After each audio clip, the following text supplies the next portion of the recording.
김영식 목사입니다. 이 시간은 약 40회에 걸쳐서 창세기 1장에서 3장까지 강의를 마치며 다시 한번 창세기 1장에서 3장이 왜 중요한가 그것을 강조하고 창세기 1, 3장의 강의를 마무리 짓고자 합니다. 창세기 1, 3장의 중요성은 아무리 강조해도 지나치지 않습니다. 창세기 1, 3장은 성경 신구약 전체의 길이와 분량에 비하면 지극히 일부분에 지나지 않죠. 3장입니다. 1장, 2장, 3장. 그렇지만 그 중요성은 성경 나머지 전체를 합한 것보다 더 중요합니다. 100분의 1도 안 되죠. 적어도 성경을 우리가 전체로 양분하면 구약과 신약으로 구분하죠. 저는 성경 전체를 양분하라고 하면 창세기 1, 3장을 전반부로 하고 창세기 4장부터 요한계시록까지를 후반부로 할 그럴 용의가 있습니다. 비유를 들자면 사람이 있는데 몸 전체 중에 머리와 같습니다. 머리 없는 사람을 여러분 상상이나 할 수 있습니까? 옛날에 사형제도 가운데 참수형이라는 거 있죠. 목을 쳐서 사람의 머리를 이제 잘라버리는 거죠. 사람 머리 자르면 어떻게 됩니까? 죽죠. 창세기 1, 3장의 없이는 성경 전체가 없는 것과 마찬가지입니다. 머리가 없는데 무엇이 있을 수 있겠습니까? 그런데 참으로 안타까운 것은 이 성경의 가장 중요한 머리와 같은 이 중요한 부분을 우리 대부분의 신자들이 그 참뜻을 잘 모르거나 대강 알고 있다는 것입니다. 마치 뇌를 다쳐서 중증 뇌병변 장애인 같아요. 여러분들 장애인들 중에 뇌를 다쳐서 장애인이 된 사람들이 굉장히 많죠. 저희 딸도 그렇습니다. IQ 63이에요. 뇌가 그렇게 중요합니다. 그런데 창세기 1, 2, 3장이 바로 사람으로 말하자면 뇌에 해당되는 가장 중요한 부분이라는 것이죠. 그런데 그 창세기 1, 2, 3장을 적당히 알거나 잘 모른다면 성경 전체를 잘 모르는 것입니다. 왜냐하면 수학을 한다고 할 때 적어도 1, 2, 3, 4 이건 알아야 되는 것 아닙니까?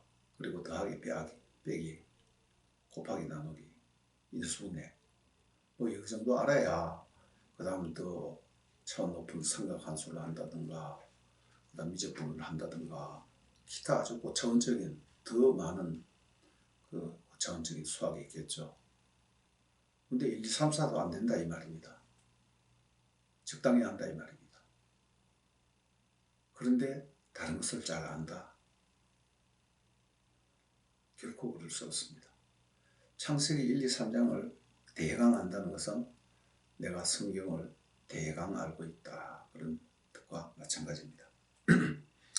대부분의 많은 사람들이 그래서 창세기 1, 2, 3장을 대강 그저 하나님이 천지를 창조했고 인간도 창조했고 에덴 동산이라는 것이 있었고 사람이 죄를 지어서 쫓겨났다.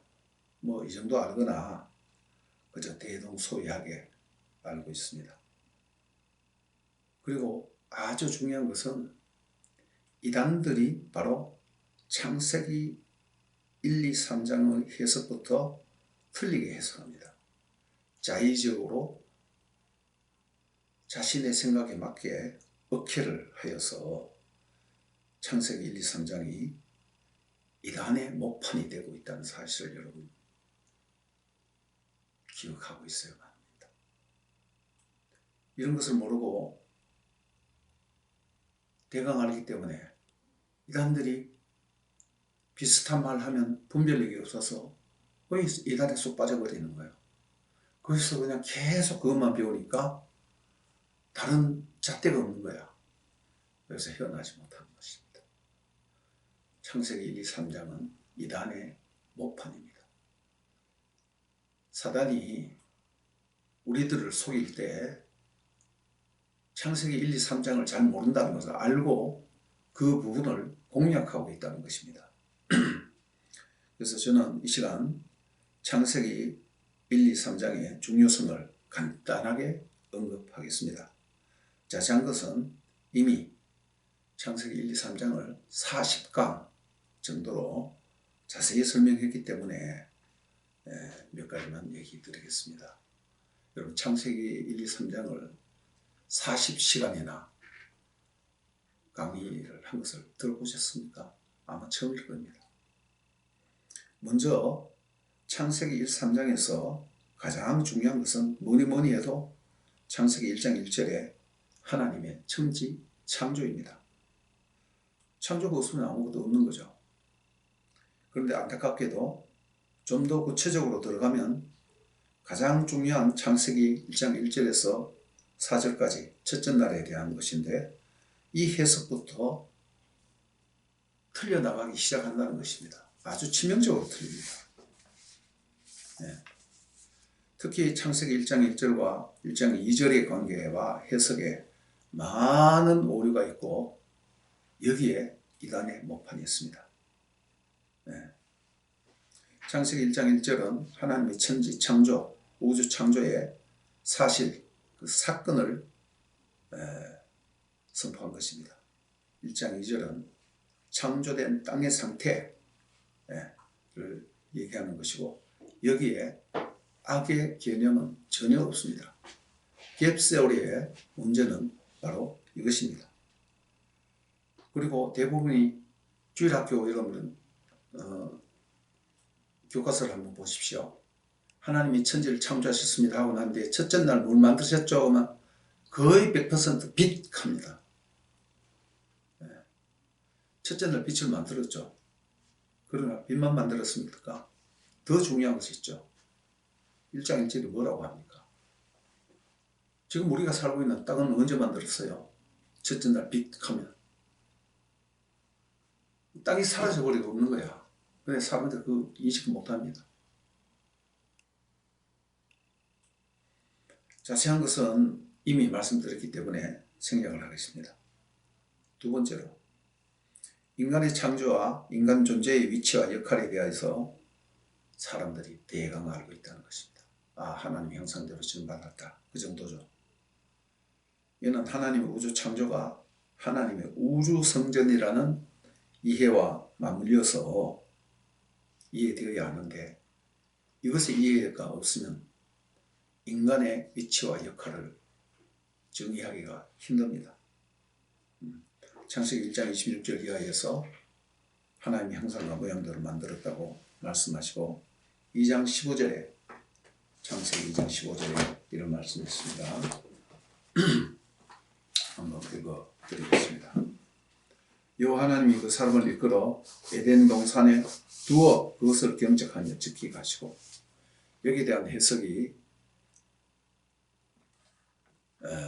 전통에 매여서 바른 해석을 잘 하지 못하고 있습니다.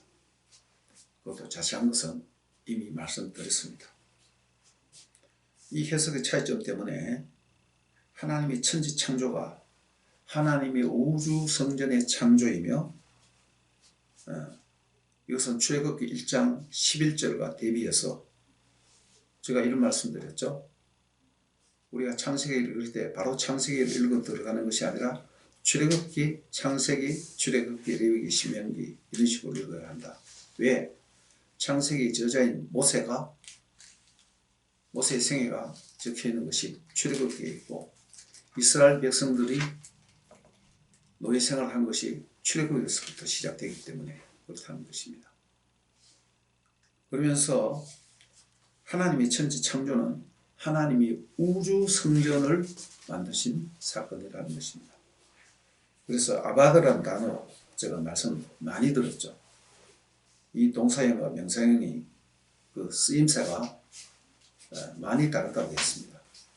그 여러 가지 그 다른 경우에 쓰인 용어까지 제가 다 들었습니다. 네. 그래서 농사 짓다 이런 식으로만 생각하면 창세기 풀려나가지 않아요.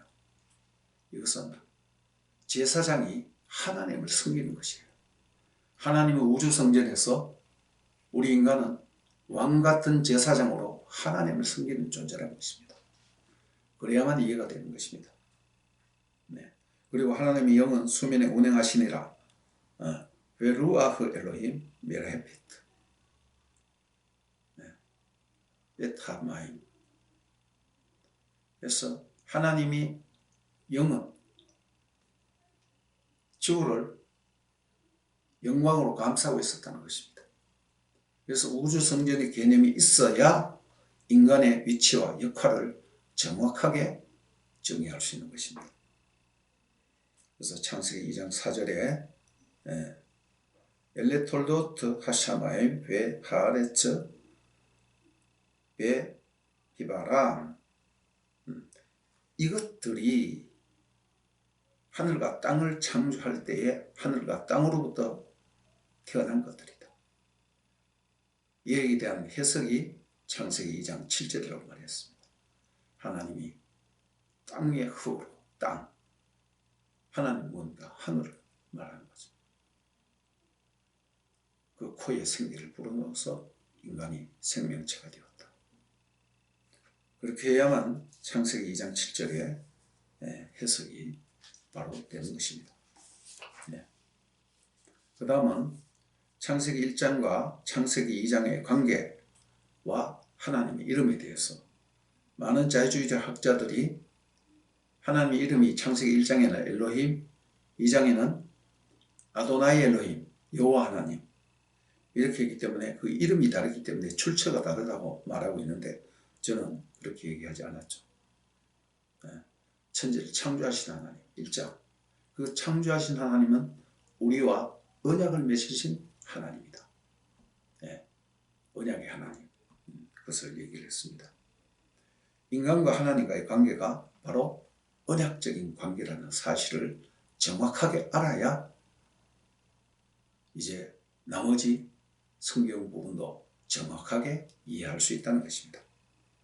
그리고 에덴 동산은 바로 하나님의 성전이다, 성소다. 그리고 생명나무와 선악을 알게 하는 나무가 동산 가운데 있었다. 베토크. 이것은 지성소를 얘기하는 것이라고 말씀드렸습니다.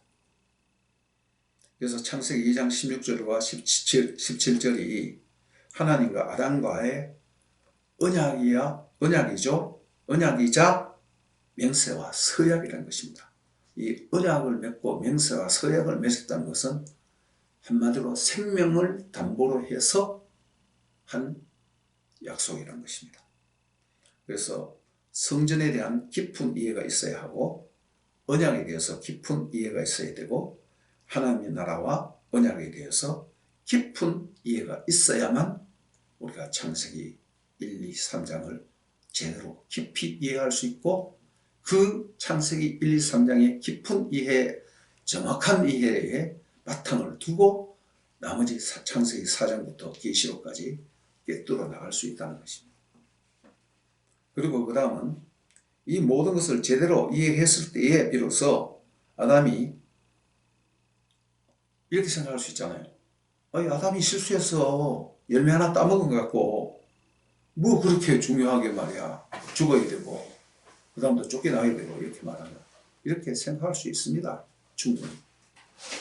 그럼 아담이 열매를 따먹었다는 것의 의미가 무엇인가?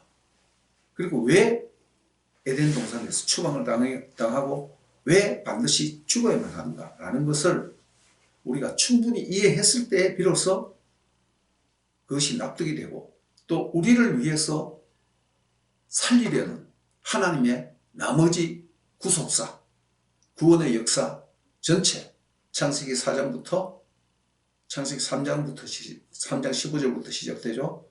창세기 3장 15절부터 계시록까지 전체가 쫙 보이기 시작하는 것입니다. 그래서 죄의 본질과 의미가 얼마나 심각한가라는 것을 알 수 있고, 죄의 결과가 얼마나 심각한가, 죽음 외에 다른 것으로 대체할 수 없다. 그리고 예수 그리스도가 왜 십자가에 못 박혀 죽어야만 하는가? 그것은 바로 대속의 죽음이요 저주의 죽음이라는 것입니다.